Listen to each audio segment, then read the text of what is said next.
What really killed 9 hikers on a silent, frozen night? People say aliens. Some say the Yeti. I say, let's follow the wind and the snow. I'm Riley Rush, and I've chased storms for a living. This mystery grabbed me years ago because it felt big and wild, but also human.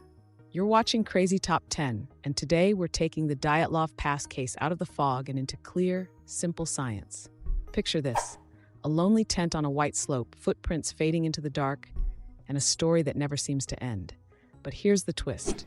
After more than 60 years, new research gives us a clean path through the noise. No monsters, no secret agents, just nature doing what it does, fast and without mercy. In the next minutes, I'll show you who these hikers were, what rescuers found, and why a quiet kind of avalanche and a brutal wind fit every strange clue. Was it an avalanche or something else? As we go, tell me what you think in the comments. Deep breath. Zip up your parka. We're going to the Urals. First stop, meet the team, meet the mountain, and see how a smart group made one risky choice that cold hard physics turned into tragedy. Let's go. I want you to meet Igor Dyatlov. He's 23, sharp, and fearless. In January 1959, he leads 10 Ural Polytechnic students on a tough ski trek to Mount Otorten. These are not rookies, they know winter camping. They plan a 14-day trip, diaries neat, spirits high. One member, Yuri Yudin, gets sick and turns back. 9 keep going. That choice saves his life. By the end of January, they reach Kholat Syakhl, a low, broad mountain the locals call Dead Mountain. The weather is harsh, bitter cold, winds that chew your face. On February 1st, they pitch their tent on an open slope, maybe 15 to 30 degrees. Why camp there? Likely to stay on course and avoid the woods and deep drifts below. It's a common mountaineer move, fast, exposed, but doable. I've camped on slopes to beat weather windows. It feels bold and fine, until it isn't. Their diary even notes a strong wind like a jet engine. That's a hint we'll come back to. They cook, they laugh, they settle in. Night falls, snow loads up, wind presses down, and somewhere after midnight, physics taps the glass. Next, rescuers arrive weeks later to a scene that makes no sense. At first, search teams find the tent first. It's partly buried, slashed open from the inside. Boots, jackets, and gear sit where they were left. That alone makes your stomach drop. Why would trained hikers cut out and run without shoes in Siberian cold? Tracks in the snow answer part of it. A line of footprints in socks or bare feet, heading downslope toward the dark trees. At the edge of the forest, they find 2 bodies near a small fire site under a big cedar. More bodies lie between the tent and the trees, as if people tried to crawl back and never made it. Weeks later, when snow melts, searchers find the last 4 in a ravine about a mile away, partly buried. Some have severe internal injuries, crushed chests, skull fractures, but little on the outside. 2 women are missing eyes, and 1 is missing her tongue. Traces of radiation show up on some clothing. It feels like a horror script. I get why people ran with wild ideas. But pause. What if this is scary and simple at the same time? The cuts, the barefoot tracks, the split locations. These are the kind of clues avalanches and wind leave behind. So let's stack the theories, then strip them down with science. The first Soviet report called it a compelling natural force. That's it. No clear cause, no solid why. And when you leave a big blank, people fill it. Over the years, we got everything. Secret weapon tests, a rampaging yeti, glowing orbs, even a prank gone wrong. The internet turned it into a campfire for the whole world. I get the appeal. It's creepy, it's sad, it's unsolved. But a lot of that stuff falls apart under basic checks. No footprints of strangers, no blast debris, no signs of a fight. The radiation? Likely from common sources on clothing of the time, not a nuclear hit. And those internal injuries? You don't need claws to crush a chest. You need pressure. By 2019-2021, officials revisited the case. After hearing scientists, they leaned on a cleaner answer: a small slab avalanche, a natural cause. Books and docs kept the mystery hot, but the snow science got very real. So forget the Yeti cameo. Let's talk about a kind of avalanche most people never see coming and why it can strike even on a mellow hill. Ready? You know those videos where a whole sheet of snow cracks and slides like a carpet? That's a slab avalanche. It's a hard layer riding on a weak layer. Add wind, weight, or a small trigger, and the slab pops free. Here's the shocker. This can happen on gentle slopes. Think teens to low 30s in degrees if the snowpack is touchy. In 2021, researchers Alexander Puzrin and Johann Gaum modeled Dyatlov Pass. Their math said a thin slab above the tent could have failed hours after the group cut a platform into the slope and wind loaded more snow on top.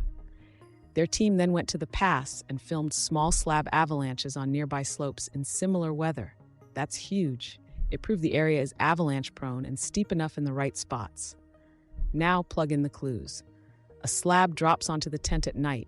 It crushes fabric and bodies, pinning chests, smashing heads, and making breathing hard. Panic.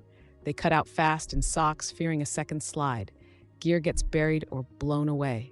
By the time rescuers arrive, brutal winds have scoured the slope, erasing clear debris. The tent even looks oddly high because snow drifted back. The footprints? Perfect. Firm snow under howling wind can preserve them like stamps. This alone explains a lot. But the air itself might have joined the attack. Have you ever felt air move like a river? A katabatic wind is just that. Cold, heavy air rushing downhill under gravity. At night, that air can drop fast, speed up, and hit like a freight train.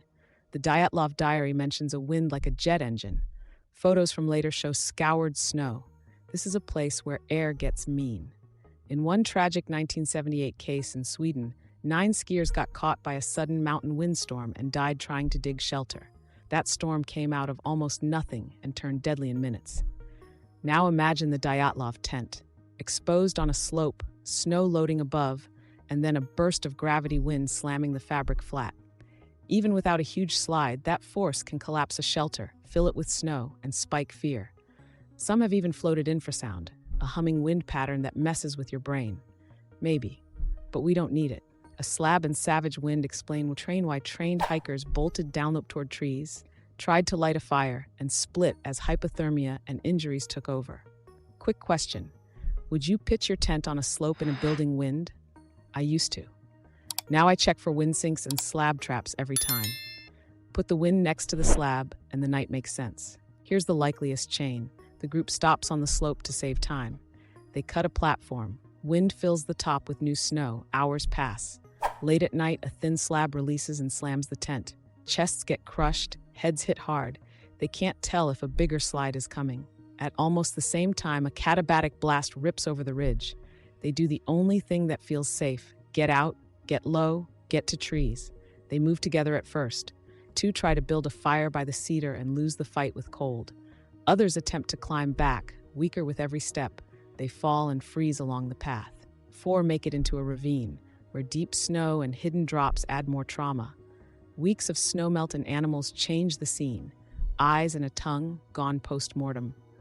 Radiation traces on clothes don't drive the cause.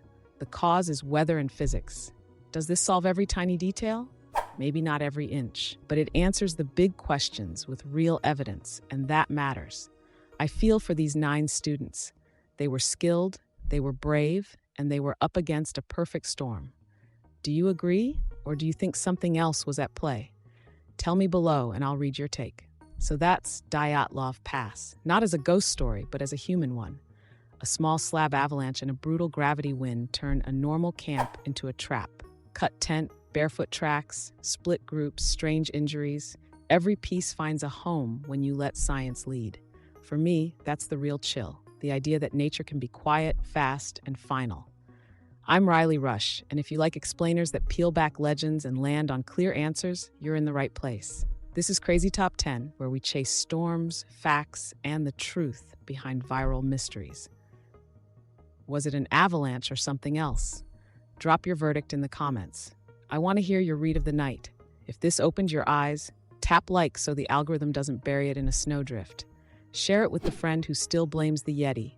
And hit subscribe with the bell, because next up, I'm breaking down another impossible case with simple tools you can spot in any forecast. Stay warm, stay curious, and I'll see you in the next one. Thanks for watching.